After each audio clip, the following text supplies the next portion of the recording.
સુરત સહિત દેશભરમાં ટ્રક ડ્રાઈવરોની હડતાળ ચાલી રહી હતી. તે સમયે ગોળાદરામાં આવેલ ખોડિયાલ 4 રસ્તા પાસે એક ટ્રકમાં થયેલ તોડફોડને લઈ પોલીસ ફરિયાદ નોંધી તપાસ કરતા સમગ્ર કાવતરું હોવાનું સામે આવ્યું હતું. ટ્રક ડ્રાઈવરો દ્વારા દેશભરમાં વિરોધ પ્રદર્શન સાથે હડતાળ કરાઈ હતી, ત્યારે ગોળાદરામાં પણ વિરોધ પ્રદર્શન સમયે એક બસમાં તોડફોડ કરાઈ હતી. આ મામલે બસના ડ્રાઈવર સાગર ગૌરવ દ્વારા ગોળાદરા પોલીસ મથકમાં ફરિયાદ કરાતા પોલીસે તપાસ હાથ ધરી 41 જેટલા સીસીટીવી ચેક કર્યા બાદ એક આરોપી એવા સમીર સાવતારની ધરપકડ કરી હતી. સમીર સાવતારની વધુ પૂછપરછમાં તેણે જણાવ્યું હતું કે આ સમગ્ર ઘટના જે બની હતી તે એક પૂર્વ આયોજિત કાવતરું હતું અને આ કાવતરામાં બસ ડ્રાઈવર સાગર ગૌરવ પોતે સામેલ હતો અને આ હડતાલનો લાભ લઈ કામ પર ના જવું પડે તેના માટે તેને એક પૂર્વ આયોજિત કાવતરું રચી નાખ્યું હતું. આ કાવતરામાં સાગરે કંડક્ટરો સાથે મળી આ બસમાં તોડફોડ કરાવી હતી અને ત્યારબાદ ગોળાદરા પોલીસ સ્ટેશનમાં ફરિયાદ નોંધાવી હતી. હાલ જેથી ગોળાદરા પોલીસે બસ ડ્રાઈવર સાગર, સમીર અને કંડક્ટરો સહિત 4 જેટલા વ્યક્તિની ધરપકડ કરી હતી.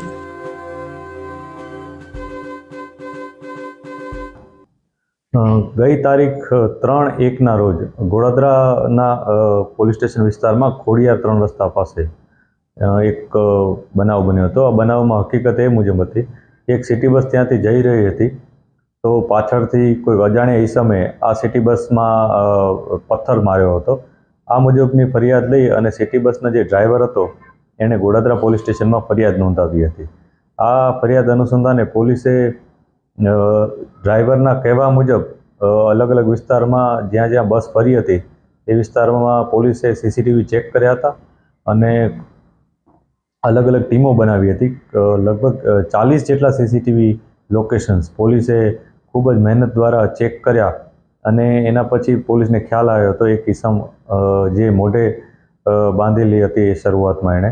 ત્યારબાદ એને પીછો કરતાં કરતાં પોલીસને ખ્યાલ આવ્યો હતો કે ઈસમ એક બાઇકમાં હતો અને એનું નામ સમીર હાકીમ સાવતાર કરીને છે. આ વ્યક્તિની પોલીસે ધરપકડ કરી હતી. જ્યારે એની ધરપકડ કરી ત્યારે પોલીસને ખૂબ જ આશ્ચર્યજનક રીતના કેટલીક માહિતી મળી હતી.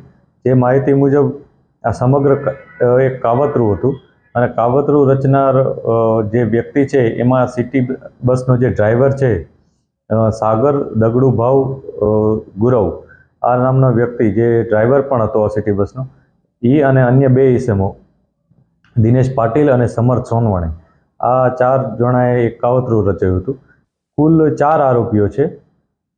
એમાં સમીર હકીમ સાવતાર, પછી સાગર દગડુભાઉ પાટીલ, દિનેશ પાટીલ અને સમર્થ સોનવણે આ 4 વ્યક્તિઓ છે.